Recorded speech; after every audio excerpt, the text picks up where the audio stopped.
I was a pizza delivery girl when I was young, and this night I was delivering to a house I had never been to before. I went up to the front door and nobody answered when I rang the bell.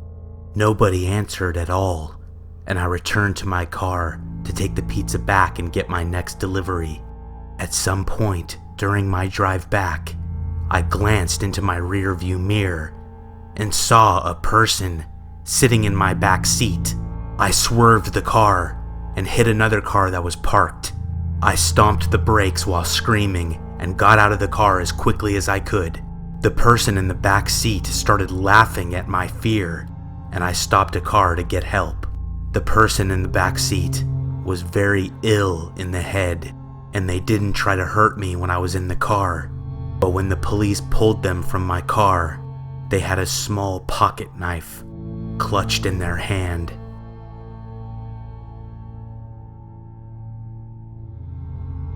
I was in my 20s when I had the scariest dream of my life.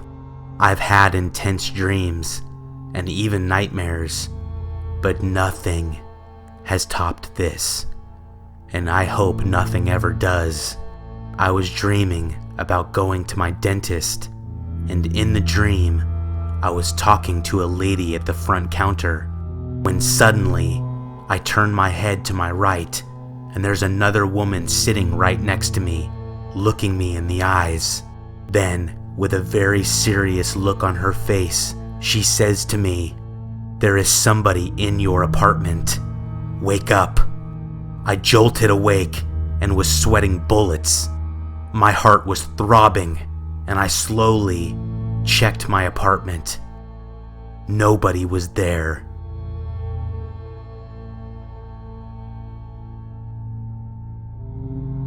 One year ago, I was sitting at my grandpa's bedside as he was dying. I've been very close to this man my entire life, and I'm in my 30s now.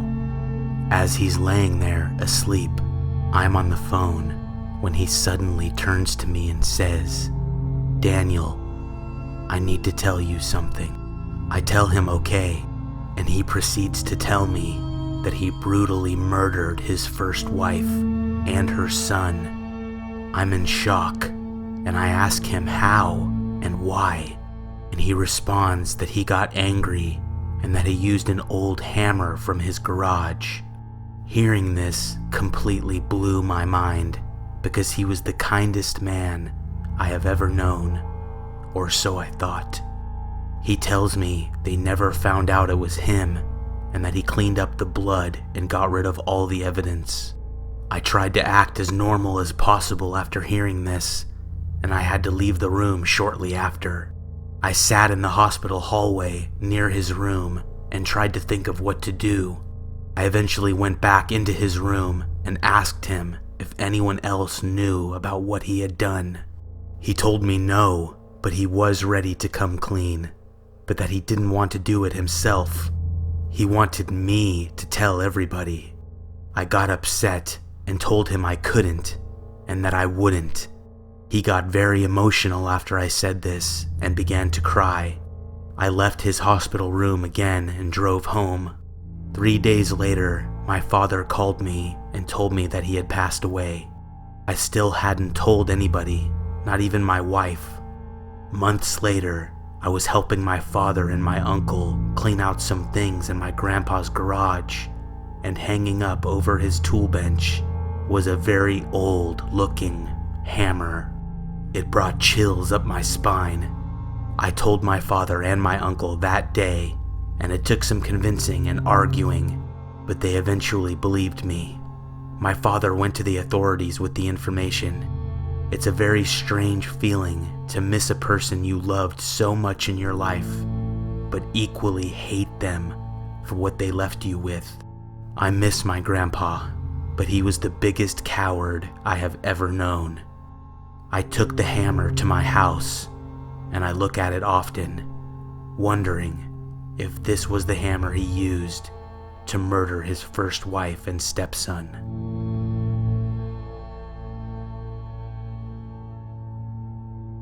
A few years ago, My ex-husband and I were eating at the mall with my 2-year-old daughter. She was happily munching on a cookie and watching Yo Gabba Gabba on my phone. This old Japanese man, probably 70 years old, walked up to us and started commenting on how pretty she is. She has curly strawberry blonde hair and sea green eyes with super pale skin. He went on to say how she looks so healthy. I say thank you. Old people always love adorable kids, so I didn't freak out immediately.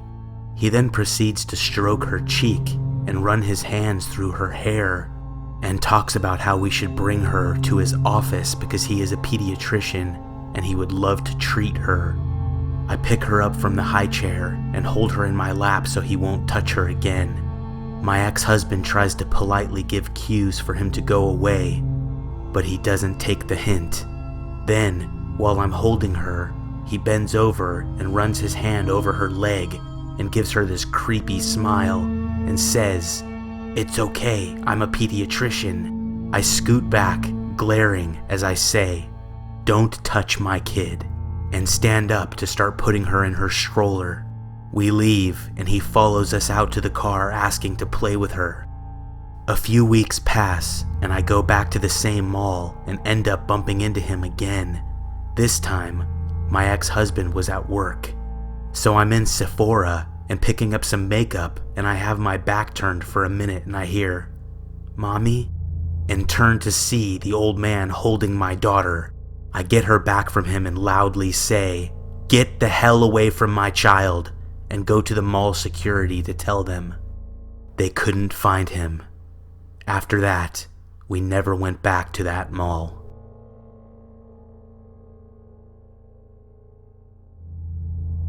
I used to work at a place which required to be manned 24 hours a day.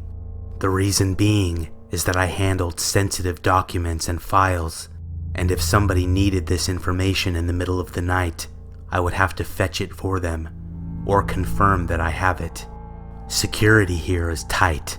There's bars on the windows, multiple locked doors to get to where I am. They would give me work to do during the night, but underestimated how quickly I could get it done. So like most nights, I finished my work in like 30 to 45 minutes and pulled out my phone and played games. I browsed Netflix and Reddit, since nobody else is in the building at night. So now it is getting to be the last third of my shift, when all of a sudden, I hear a door close. I look to the security camera and see someone walking down a hall towards my room.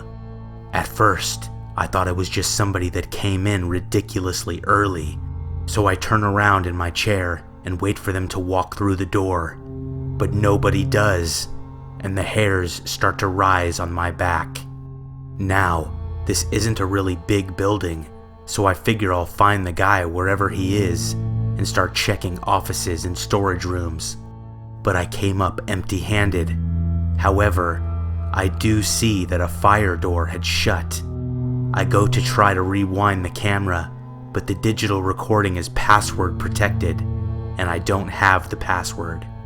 The whole thing freaked me out, the way the person was walking down the hallway, like a determined walk, right to where I was. So, I sit with my spine tingling for the last couple hours of my shift, and finally people start coming in. My replacement shows up, and I tell her what I saw, and at this point, I figured I must have imagined the whole thing. I'm told to go home, and the manager and girl who replaced me would look over the camera. After getting home, I call my manager and ask what was on the camera. So they said that the video showed the fire door closing, but then the video froze for about an hour. The next thing it records is me reopening the door.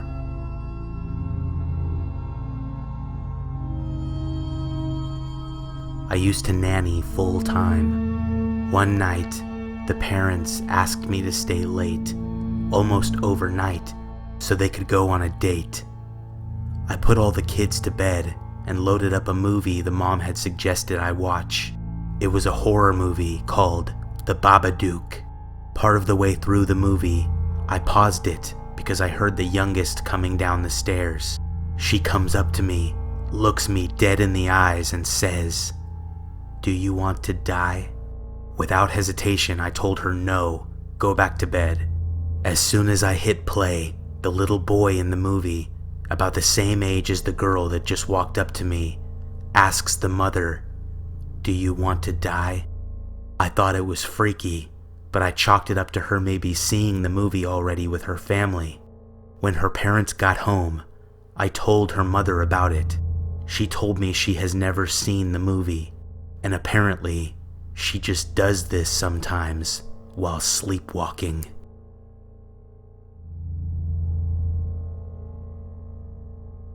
I woke up in the middle of the night because my cat was crying at my bedroom door. He did this often when he would empty his water bowl to let me know that he needed more. It wasn't a problem for me until this one night. I got out of bed, and right outside my door, my cat was waiting. I stood in the doorway for a second and waited for him to turn and start walking away ahead of me. He did, and as I walked out of the hallway, I turned the corner to the left, and in my peripheral vision to my right, I saw somebody standing by my back door. I was so tired and out of it, I didn't even realize that I had actually just seen somebody in my house until I was in the kitchen. You can't even imagine how scary it is to see something like that. In books and movies, it is scary. In real life, it is something else entirely. I stood in the kitchen trembling and trying to think of what to do. I didn't want them to know that I did see them when I walked by. My eyes started to fill with tears. My husband was in bed asleep, and to reach him, I'd have to walk by the back door again. I was sure if I did that, something bad would happen, but I didn't know what else to do. Somehow, I don't know how, I made a decision. I would turn the corner and pretend to not see them again. I counted to 5 and started walking. When I turned the corner, I ran into a man standing in front of my bedroom door. I screamed and fell backwards. The man started grabbing at me, and my husband came out of the room. He wrapped his arms around the man and threw him away from me. I swear my husband says he didn't hear anything, but I swear I heard the loud noise that sounded like an alarm right after he did that. Thankfully, my husband was able to overpower the man, and I ran and got my cell phone and called 911. The man was pinned to the ground the whole time and just kept saying, "I'll just leave, honey, I'll just leave." When the police finally arrived, I had the front door already open, and when they came inside, the crazy man started crying like a child, like uncontrollably. I have never really been the same since this happened. It was truly the stuff of nightmares.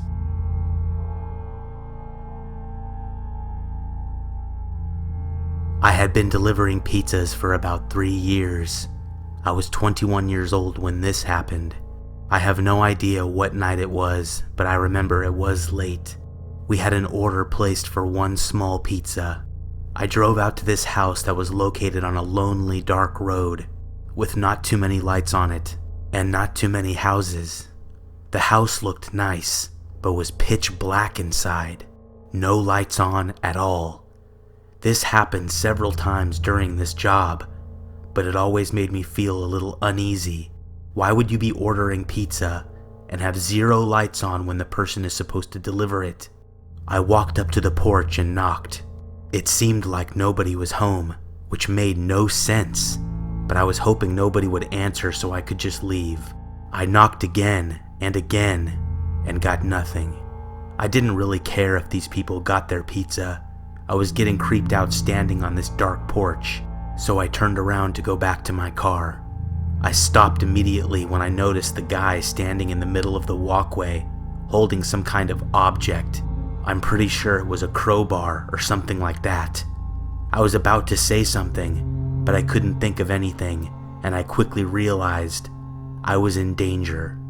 There would be no reason for this guy standing there blocking my path holding this thing, except to hurt me or steal the money I had or something. I put the pizza on the ledge next to the ashtray and jumped over the side of the porch wall and started running like a madman into the backyard. I heard the guy give chase, but I was in pretty good shape. I only weighed about 140 pounds, and I was pretty sure I could outrun this guy. I hopped the fence in the backyard that led into the neighbor's backyard, and then ran and hopped their fence to the left of me. After that, I hopped like 3 more fences before I ended up back onto some street. I started walking fast and out of breath over to the sidewalk. I pulled my phone out to call my boss. He thought I was joking at first, which really pissed me off. I told him to send somebody to get me right away.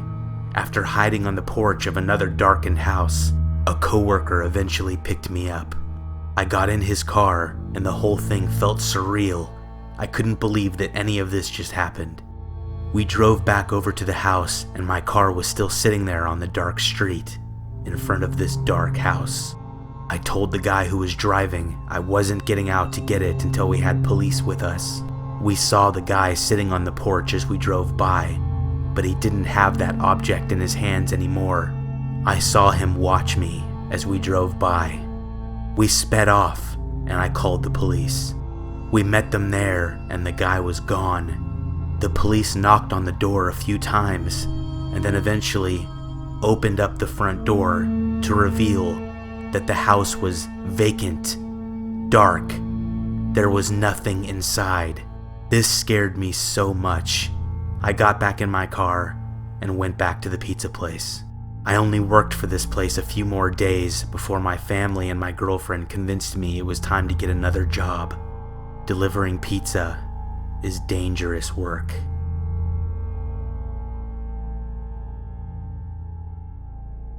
A girl in my high school English class once told me a story. She was 4 years old at the time.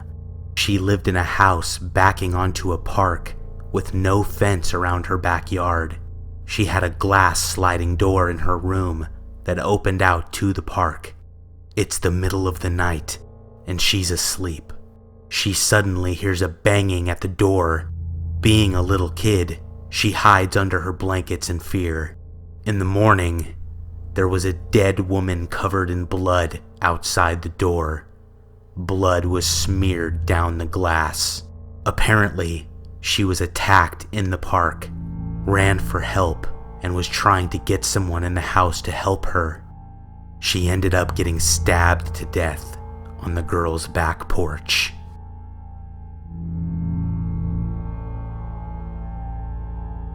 This happened when I was 17. I was home alone, and I had gotten into the shower.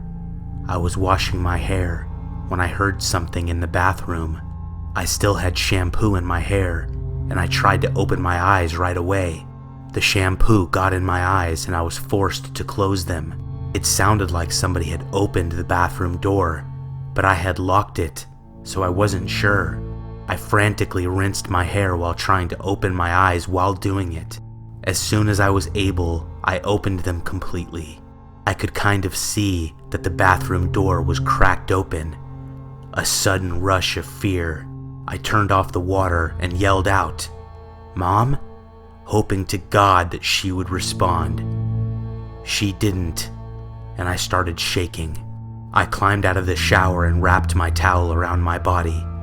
I always locked the bathroom door. Always. I opened the door, and to my horror, I could see all the way down the hall that the front door was wide open. My bedroom was right next to the bathroom, and I remember I moved into it very quickly and closed and locked my door. I had clothes on my bed, and I quickly got dressed. I tried to think of who to call first, when I heard a noise in my closet behind me. Petrified, I turned around and saw that my closet was closed when I had always left it open. I didn't stick around to see who was in my closet. I ran out of the house and over to my friend's house, who lived a few doors down. Her dad answered the door, and I used their phone to call my mom, who then called the police. It was absolutely insane. 2 cops showed up at my house, but didn't find anyone. When they assured my mom and I that nobody was in the house, we went inside with them, and I saw that my closet was now open. My dad didn't live with us there, but he helped my mom buy a gun. We weren't allowed to get it right away, and we had to sleep in that house without one for a long time. It was so eerie, especially at night. Nothing happened again, but we didn't feel better or sleep better until finally she was able to pick up the gun.